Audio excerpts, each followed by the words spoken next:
अस्सलाम वालेकुम दोस्तों, कुवैत टुडे ब्रेकिंग न्यूज़ में आप सभी लोगों का स्वागत है। कुवैत टुडे न्यूज़ के तहत आज इस वीडियो में हम जानेंगे कुवैत टू इंडिया फ़्लाइट किस डेट को स्टार्ट होगी और क्या सावधानी बरतना पड़ेगी आप लोगों को, और कैसे आप टिकट बुक कराएंगे और कैसे आप कुवैत से इंडिया जाएंगे। और दूसरी टॉपिक पे मैं बात करूंगा कि न्यू वीज़ा को लेकर के क्या अपडेट निकल करके आ रही है, और न्यू वीज़ा जो कुवैत से इशू हुआ था पाकिस्तान, इंडिया, नेपाल कहीं के भी लोगों के लिए, वो सबके लिए है। तो आप लोग वीडियो को पूरा ज़रूर देखिएगा। वीडियो अच्छी लगेगी तो लाइक कर दीजिएगा, चैनल को ज़रूर सब्सक्राइब कर दीजिएगा कुवैत देश के हवाले से सबूत के साथ न्यूज़ जानने के लिए। कुवैत डीजीसीए विभाग the director general of civil aviation of Kuwait started the airlines from UAE will resume their flight in Kuwait, which are Etihad Airways, Emirat Airlines, Fly Dubai, Air Arabia। इन फ्लाइटों को शामिल करते हुए Kuwait DGCA विभाग ने ये घोषणा की है कि आने वाले वक्त में सिर्फ कुवैत से इंडिया लोग जा पाएंगे और किसी भी देश में नहीं जा पाएंगे। जैसे सभी लोगों को पता है कि 31 कंट्रियों को बैन कर दिया गया है और अभी रोक है, कोई भी फ़्लाइटें किसी भी कंट्री में कुवैत देश से नहीं जा रही हैं। तो ऐसी कंडीशन को देखते हुए कुवैत देश ने ये डीजीसीए विभाग ने ये फैसला लिया है कि सिर्फ कुवैत देश से इंडिया के लिए फ़्लाइटें जाएंगी। अगर आप इंडिया के रहने वाले हैं और कुवैत देश से इंडिया जाना चाहते हैं तो आप लोग के लिए डेट कंफर्म कर दी गई है कुवैत देश के हवाले से।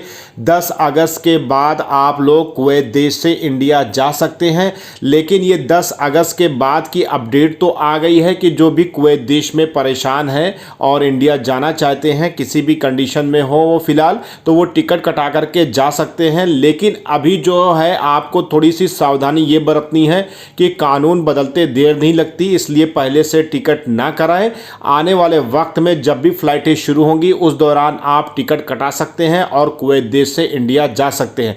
एज़ यू लाइक, अपने दिमाग का इस्तेमाल करें। मैंने अपनी एक ओपिनियन रखी कि आप अभी टिकट ना कराएं, नहीं तो आपकी जैसे मर्जी। फ़िलहाल 10 अगस्त के बाद जो है फ़्लाइटें कुवैत देश से इंडिया के लिए जाएंगी। इसके अलावा दोस्तों, अगर आप कुवैत देश से इंडिया आने वाले 10 अगस्त के बाद आप फ्लाइट से जा रहे हैं तो इंडिया में किस राज्य में जा रहे हैं, तो उस राज्य में क्या आपकी प्लेन अथॉरिटी के रूल्स हैं, क्या गाइडलाइन है, उसको भी जानना आपके लिए बहुत ही ज़रूरी है। अगर इंडिया में किसी भी राज्य में जा रहे हैं तो वहाँ की गाइडलाइन जो है 8 अगस्त के बाद सारी लागू कर दी जाएगी और आपकी कुवैत देश से जो फ्लाइटें रहेंगी वो सब 10 अगस्त के बाद रहेंगी। तो आप जिस राज्य और जिस इंटरनेशनल एयरपोर्ट पर जाना चाह रहे हैं तो वहां की गाइडलाइन को जानना बहुत जरूरी है। पिछली वीडियो में अपडेट दे दी गई है, आप जाकर के उसको देख सकते हैं और गाइडलाइन को समझ सकते हैं। इसके अलावा कोई भी आपका सवाल है तो कमेंट बॉक्स में जाकर के कमेंट करना ना भूलिएगा।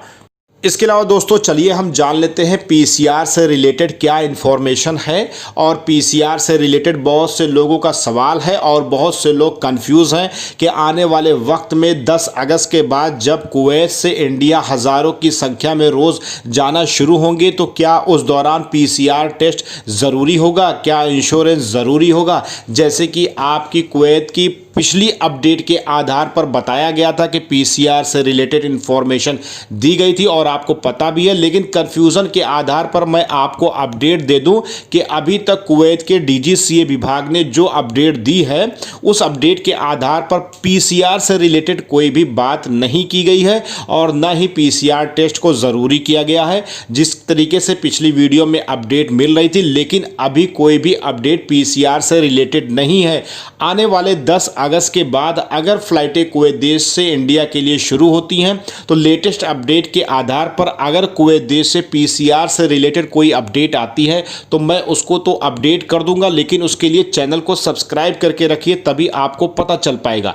दूसरी बात है कि इंडिया में जितने भी एयरपोर्ट प्लेन अथॉरिटी रूल्स लगाए जाएंगे 8 अगस्त के बाद, उसमें जो रूल्स हैं उसमें कहीं भी नहीं कहा गया है कि आपको पीसीआर लेकर के आना है, चाहे वो इंटरनेशनल हो और चाहे वो डोमेस्टिक हो। लेकिन डोमेस्टिक के लिए कोविड-19 मेडिकल सर्टिफिकेट लेकर के यात्रा करना है, उसका एक अलग का टॉपिक है, उस पर हम बात नहीं करेंगे। अगर आप गल्फ से इंडिया जा रहे हैं तो पीसीआर कोविड-19 medical test is not required, कोई ज़रूरत नहीं है उसकी। इंडियन गवर्नमेंट की अपडेट के आधार पर मैं बता रहा हूँ आपको, कुवैत देश के आधार पर नहीं बता रहा हूँ।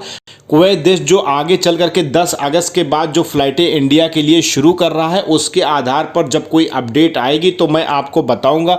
अभी इंडियन गवर्नमेंट के आधार पर कोई भी पीसीआर से रिलेटेड डॉक्यूमेंट की ज़रूरत नहीं है। हाँ, अलग अलग प्लेन अथॉरिटी रूल्स के हिसाब से जब कोई भी पैसेंजर वहाँ पहुँचेगा और वहाँ के एयरपोर्ट अथॉरिटी रूल्स के हिसाब से वहाँ के एम्प्लाई, वहाँ के ऑफिस के लोग जब आपको संदिग्ध पाएंगे तो ऐसी कंडीशन में आपको भर्ती भी करेंगे और आपका कोविड मेडिकल टेस्ट भी होगा। और इसके अलावा जो 14 दिन का क्वारंटाइन का सिस्टम है, तो अलग अलग प्लेन अथॉरिटी के अलग अलग रूल्स के हिसाब से किसी को होम क्वारंटाइन, किसी को 7 दिन का क्वारंटाइन। तो ऐसे दौरान आपका जो भी मेडिकल टेस्ट निगेटिव आएगा उस रिपोर्ट के आधार पर आप अपने घर के लिए यात्रा कर सकते हैं। तो इस आधार पर देखा जाए तो प्लेन अथॉरिटी के सारे रूल्स को समझने के लिए आपको पिछली वीडियो में जाना पड़ेगा अगर आप किसी भी इंडिया में इंटरनेशनल एयरपोर्ट पर जा रहे हैं तो।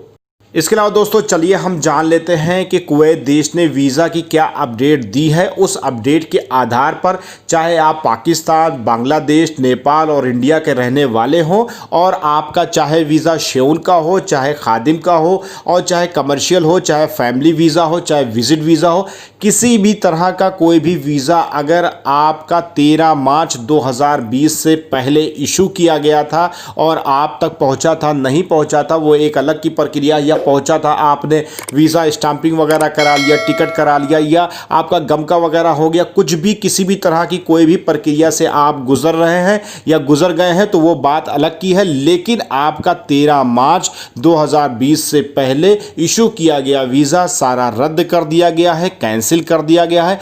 ऐसी कंडीशन में देखा जाए तो बहुत से लोग परेशान होंगे क्योंकि उनका वीज़ा रद्द हो गया, उन पर कोई सिस्टम आगे का प्रोसीजर नहीं लागू होता है। उनको अगर कुवैत देश में आना है इन फ्यूचर तो उनको नया वीज़ा लेना पड़ेगा जहां से भी उन्होंने वीज़ा लिया था। अब इसके अलावा 13 मार्च के बाद जो आपका वीज़ा इशू हुआ है लोगों को और लॉकडाउन पीरियड में पहुंचा है या नहीं पहुंचा है या इशू ही हो गया है और आप तक पहुंचेगा, तो ऐसे लोग जब भी कुवैत देश में एंट्री शुरू होगी, इंडिया टू कुवैत फ़्लाइटें आना शुरू होंगी और कुवैत देश से कोई नई अपडेट आएगी वीज़ा से रिलेटेड तो मैं आपको अपडेट भी करूंगा और फिर आप लोग 13 मार्च के बाद इशू किए गए वीज़े के आधार पर कुवैत देश में एंट्री भी कर पाएंगे। तो ऐसी कंडीशन में देखा जाए तो बहुत से लोग परेशान हैं वीज़ा के सिस्टम को लेकर के। तो 13 मार्च से पहले वाले सब रद्द हो गए, उनको दोबारा ट्राई करना पड़ेगा जब भी सिस्टम यहाँ का कुवैत देश का वीज़े का खुलेगा। और जो 13 मार्च का सिस्टम है वो लोग भी आ पाएंगे, लेकिन अभी आपको 13 मार्च के बाद अगर किसी के भी गमका नहीं हुआ है और वीज़ा स्टाम्पिंग वगैरह नहीं हुआ है तो बगैर कुवैत देश की अपडेट के आधार पर आप पैसा ना खर्चा करें और बगैर अपडेट के आधार पर आप सिस्टम को आगे ना बढ़ाएं। जब कुवैत देश से मामला एकदम साफ हो जाएगा कि आप इंडिया से या पाकिस्तान से, बांग्लादेश से, नेपाल से कुवैत देश में आ सकते हैं, तब अपनी प्रक्रिया आप शुरू करें। इसके अलावा दोस्तों 13 मार्च 2020 के बाद अगर किसी का वीज़ा इशू हुआ है तो वो लॉकडाउन पीरियड में अगर आपका 3 महीना गुजर जाता है तो उसके लिए परेशान ना होइए, उसकी भी अपडेट आएगी। क्या आपका वीज़ा 13 मार्च के बाद इशू हुआ है तो वो डेट आगे बढ़ाई जाए कि ना बढ़ाई जाए। तो ऐसे कंडीशन में आगे चल करके जो भी अपडेट आएगी मैं आपको अपडेट दूंगा। लेकिन दोस्तों उसके लिए आप चैनल को ज़रूर सब्सक्राइब करके रखिए क्योंकि नोटिफिकेशन के ज़रिए से इंफॉर्मेशन सबसे पहले आप तक पहुंचेगी।